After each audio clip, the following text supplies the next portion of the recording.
নমস্কার বন্ধুরা, রাহিস মাল্টি ব্লগের একটি নতুন ব্লগে তোমাদের সকলকে জানাই অনেক অনেক স্বাগত।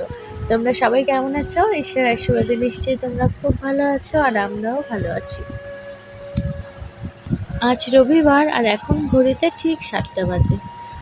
আর রবিবার মানেই সারা রাজ্যের কাজ যেন ভিড় করে থাকে। সারা সপ্তাহ ধরে পড়ে থাকা কাজগুলো লাইন দিয়ে এসে ভিড় করে থাকে যেন মনে হয়। তারপর আর কি, এক এক করে সেই কাজগুলো সারতে হয়। তবে আজকে আর সেই লাইন দেওয়া কাজ আমি করছি না। আজকে হচ্ছে আমি আমার ঘরটাকে পরিষ্কার করব। এত মানে নোংরা হয়ে আছে আর কি ঘরটা, কোথায় কি আছে না আছে সব আজকে পরিষ্কার করব। কালকের কিছু জামা কাপড় ভেজা ছিল, সেগুলো মেলে দিয়ে আসলাম। এসেই প্রথমেই শুরু করলাম বিছানাটা দিয়ে। তোষকটা তুলে নিয়ে রোদে দেবো। আসলে যেদিনই আমি ঘরটাকে খুব ভালো করে পরিষ্কার করি, সেদিন শুরুটাই করি বিছানা থেকে। এই তোষকটাকে রোদে দেওয়া, তোষক বালিশ এগুলোকে রোদে দিতে হয়। আজকে বাইরের আর কোনো কাজ করছি না, ঘরটাকেই আমার পরিষ্কার করব। তাই যা পড়ে থাকবে, স্কুলের সাথে সাথে সেগুলো করে নেব টুকটুক করে। আজকে আমি ঘরটাকে পরিষ্কার করবই। রান্নাঘরে ব্যবহার করা ছোট ছোট জিনিসগুলো এক জায়গায় রাখার জন্য বাস্কেটটা ব্যবহার করতাম, তো সেটাকে আজকে চেঞ্জ করে নিচ্ছি, একটা কফি মগে রেখে দিচ্ছি। আসলে আমার কাছে অনেক কটা কফি কাপ আছে, তো মনে হলো রান্নাঘরে কফি কাপটা রাখলেই বেশি ভালো লাগবে, আর বাস্কেটটাকে আমি আমার অন্য কাজে লাগাতে পারবো। তাই ওটা চেঞ্জ করে নিয়ে এলাম। আর এসেই ছোট ছোট বনসাই, তারপরে ফুলগুলোকে আগে নামিয়ে নিলাম। ওগুলো আজকে সার্ফের জলে ভিজিয়ে রাখবো। আর ড্রেসিং টেবিলে যে আলাদা আলাদা করে জিনিসগুলো আমি বাস্কেটে করে রাখতাম, সেই বাস্কেটগুলোও না আজকে ধুয়ে দেবো। তাই জন্য সেগুলো খালি করে নিলাম একটা ব্যাগের মধ্যে, আর একটা ব্যাগের মধ্যে রাখলাম। যখন গোছাবো সব কিছু আবার, তখন যেন সব কিছু এক জায়গাতেই পাই, ছড়িয়ে ছিটিয়ে না থাকে। ছোট ছোট জিনিস তো আবার হারিয়েও যেতে পারে, তাই ওই একটা ব্যাগের মধ্যে রেখে দিলাম। আর ওদিকটা না আমি একটু চা পাতার জল ফুটিয়ে ঠান্ডা করে রেখে এসেছি, ওটা পরে বলছি তোমাদের কেন রাখলাম। আর এখন এই যে ফুলগুলোকে ভিজিয়ে দিচ্ছি, সার্ফের জলে কিছুক্ষণ ভিজিয়ে রাখবো, একদম ঝকঝকে পরিষ্কার হয়ে যাবে।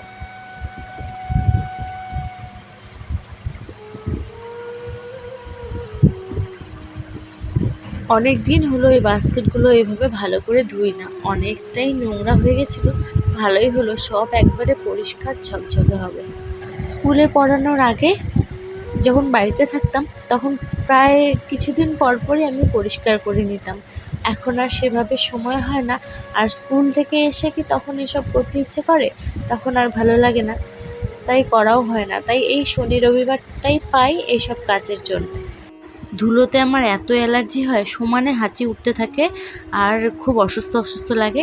তাই জন্য এরকম একটা কাপড় মাথায় এইভাবে ঢেকে নিই, পুরো মাথা, মুখ, নাক, আর তার সাথে একটা চশমা পরে নিই। একদম ডাকাতের মতো সেজে ব্যাস কাজে লেগে পড়ি। এই যে প্রথমে হচ্ছে একটা ঝাড়ু দিয়ে আগে, মাকড়সার জাল তো প্রচুর হয় এই টিনের ঘরগুলোতে, আরও বেশি বোঝা যায়। মাকড়সার জালগুলোকে ফেলে দিয়ে তারপরে ঝাড়ু দিয়ে ঝাড়বো। শোকেস থেকে সব কিছু নামিয়ে নিচ্ছি। আর ফাল্গুন মাসে জলপেশ মেলা থেকে এই যে ময়ূরের পাখনাগুলো এনেছিলাম গোপালের জন্য, গোপালকে এখনও দেওয়াই হয়নি। আজকে এগুলো বের করে রাখলাম, এবার গোপালকে দিয়ে দেবো।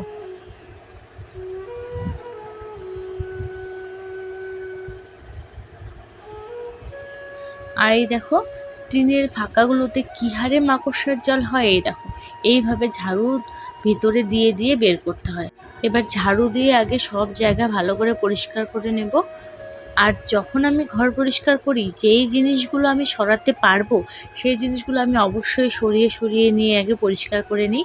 আর যেগুলো তো খুব ভারী, সেগুলো তো পারি না, একা করা তো আরও অসম্ভব। আর তারপরে এই যে এখন একটা কাপড়ের টুকরো নিয়েছি, এটা দিয়ে এখন আবার টিনগুলোকে মুছতে হয়। আর রং করা টিনের উপরে আবার যদি ধুলো পড়ে, এত বাজে লাগে দেখতে, তো সেই জন্য আবার কাপড় দিয়ে মুছে নিতে হয়। আর ঘরের জিনিসপত্র পরিষ্কার রাখতে, এই যেমন ঘড়ি, তারপরে স্টিলের যে ফার্নিচারগুলো আছে সেগুলো, বা আয়না, এসব পরিষ্কার রাখতে এই কলিনের কিন্তু বিকল্প নেই। সত্যি কলিন দিয়ে এত ভালো পরিষ্কার হয়, খুব চকচক করে। যেমন আমার ঘড়িটাই দেখো অনেকটা নোংরা ছিল, আর পরিষ্কার করার পর একদম চকচক করছে। ঘড়িটা সবসময় আমি পরিষ্কার পরিচ্ছন্ন আর চকচকে রাখার চেষ্টা করি, কারণ কি এই ঘড়ি দেখেই আমরা হচ্ছে সারাটা দিন কাটাই, মানে ঘড়ি ধরে ধরে আমাদের চলতে হয়। তো সেক্ষেত্রে ঘড়ির দিকে যখনই তাকাবো যাতে সেটা পরিষ্কার পরিচ্ছন্ন থাকে, তাহলে একটা পজিটিভ এনার্জি কিন্তু পাওয়া যায়। আর এখানে না আমি চিরুনিগুলো খুব ঘষা মাজা করি না, একটা কিছুর মধ্যে সার্ফের জল দিয়ে ভিজিয়ে রাখি কিছুক্ষণ, তারপরে ব্রাশ দিয়ে একটা ডলা দিলেই পরিষ্কার হয়ে যায় চিরুনি। আর তখন যে আমি চা পাতা দিয়ে জলটা ফুটিয়ে রেখেছিলাম ঠান্ডা হয়ে গেছে এখন এই যে স্প্রে বোতলে ভরে নিলাম। এই যে এবার হচ্ছে আমি কাঠের ফার্নিচারগুলোতে দিয়ে পরিষ্কার করে নেব। শুনেছি এই চা পাতার জলে কাঠের জিনিসগুলো পরিষ্কার করলে নাকি খুব চকচক করে। তো আজকে আমি প্রথমবার ট্রাই করছি, তো তাই তোমাদের সাথেও শেয়ার করছি। কয়েকদিন আগেই তো বর্ষা চলে গেল, আর বর্ষায় দেখবে সব জিনিস কেমন একটা সাদা সাদা হয়ে যায়, সব ফার্নিচারগুলো। তো এটা দিয়ে পরিষ্কার করলে সেটা আর থাকে না। তো আমি প্রথমবারই ট্রাই করছি। আমি কিন্তু এতদিন কলিন দিয়েই পরিষ্কার করতাম, তো কলিন দিয়েও বেশ পরিষ্কার হতো, ভালোও হতো। আর আজকে এটা করে দেখলাম, আমার বেশ ভালোই লাগলো, খারাপ না। তোমরা চাইলে কিন্তু করতেই পারো। আর ওই ভেজা ন্যাকড়াটা দিয়ে আমি এই পুতুলের প্লাস্টিকগুলো ভালো করে পরিষ্কার করে নিচ্ছি। আমি আসলে এগুলো সব প্লাস্টিকে ভরে ভরে রেখে দিই, যাতে এই পুতুলগুলো অনেক দিন ভালো থাকে। আর এই পুতুলগুলো জানো তো মাম্মার অন্নপ্রাশনে পাওয়া, এখনও নতুনই আছে, যেহেতু প্লাস্টিক দিয়ে রাখি তাই সেরকম নোংরা হয় না। আর নোংরা হলে প্লাস্টিকের উপরেই পড়ে, আর আমি সেটা ভালো করে মুছে নেই, একদম পরিষ্কার থাকে। তো আমার মোছামুছি কমপ্লিট হয়ে গেছে। এখন এই যে তোশকটা কিন্তু বেশ গরম হয়েছে, এবার ফুলগুলোও শুকিয়ে গেছে, তো সেগুলো এবার সব জায়গা মতো রেখে দিচ্ছি। সারাটা দিন লেগে গেল জানো গোছাতে গোছাতে। মাকে সবজিপাতি সব বানিয়ে দিয়ে এসেছিলাম, তো মা এখন একাই রান্না করছে, রান্নাঘরে আর আমি যাইনি। মা রান্না করছে বলে আমি সারাদিন ধরে আর কি গোছাতে পারলাম। আলনাটাও ভালো করে একদম সব জায়গা মুছে নিয়েছি, এবার ড্রেসিং টেবিলটা মুছবো। সত্যি খুব সুন্দর পরিষ্কার হচ্ছে। এই র্যাকটা এই সাদা কালারের ওপরে অনেকটা মানে নোংরা জমেছিল, তো বেশ পরিষ্কার হলো ওই চা পাতার জলটা দিয়ে। তারপরে আয়নাগুলো কলিন দিয়ে মুছে নিয়েছি, দেখো কত নোংরা বের হয়ে গেছে। আর এই যে এখন চিরুনিগুলো পরিষ্কার করে নিচ্ছি। চিরুনির নোংরাটা অর্ধেকের বেশি বেরিয়ে গেছে সার্ফের জলের সাথে। আমি শুধু ব্রাশ দিয়ে একটুখানি ঘষে নিয়েছি, ব্যাস একদম ঝকঝকে পরিষ্কার। আর এখন হচ্ছে সন্ধ্যাবেলা সব কিছু নামিয়ে নিয়েছি, এবার আস্তে আস্তে করে ড্রেসিং টেবিলটা গুছিয়ে নেব। খুব প্রয়োজনীয় জিনিস আমি এই ড্রেসিং টেবিলটাতে রাখবো, মেকআপের কিচ্ছু এখানে রাখবো না। কেন রাখবো না সেটা বলছি। আর ছোট ছোট এই বনসাইগুলো দিয়ে আমার সাজাতে খুব ভালো লাগে, তাই এগুলো দিয়ে সাজিয়ে নিলাম।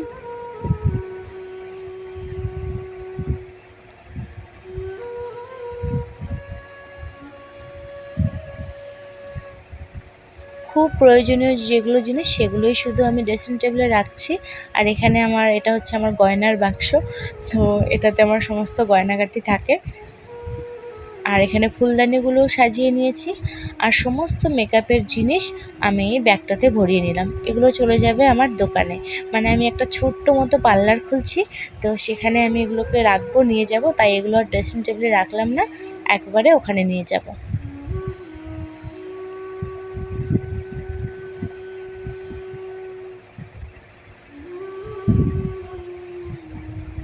মোটামুটি গোছানো হয়ে গেছে। আর ড্রেসিং টেবিলের উপরে যে আমি ছোট্ট গাছটা রেখেছি, ভাবলাম এই টুনটুনি দুটোকে এই গাছটার পাশে বসিয়ে দিই। ওদের বসিয়ে দিলাম, দিয়ে মাম্মার এই বাস্কেটগুলো পরিষ্কার করে রাখছি। যতই ঘরটা গুছিয়ে রাখি না কেন, বিছানা যদি অগোছালো হয়ে থাকে তাহলে মনে হয় যেন ঘরটা পুরো অগোছালো হয়ে আছে। তাই বিছানাটা কিন্তু আগে গোছাতে হবে। তো আমি এর জন্য বিছানাটা গুছিয়ে নিচ্ছি। এখন নতুন একটা চাদর পেতে নিয়েছি, আর বালিশের কাভারটাও নতুন দিয়েছি।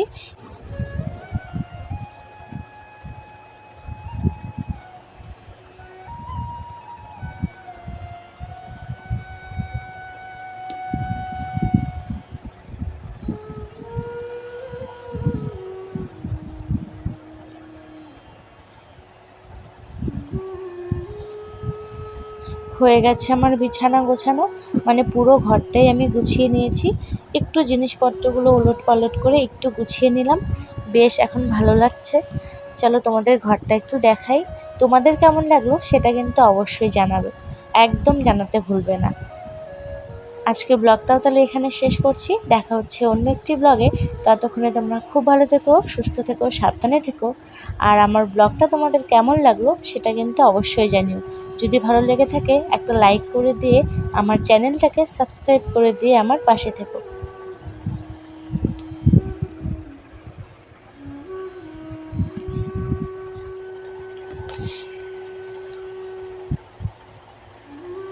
চলো তাহলে, টাটা।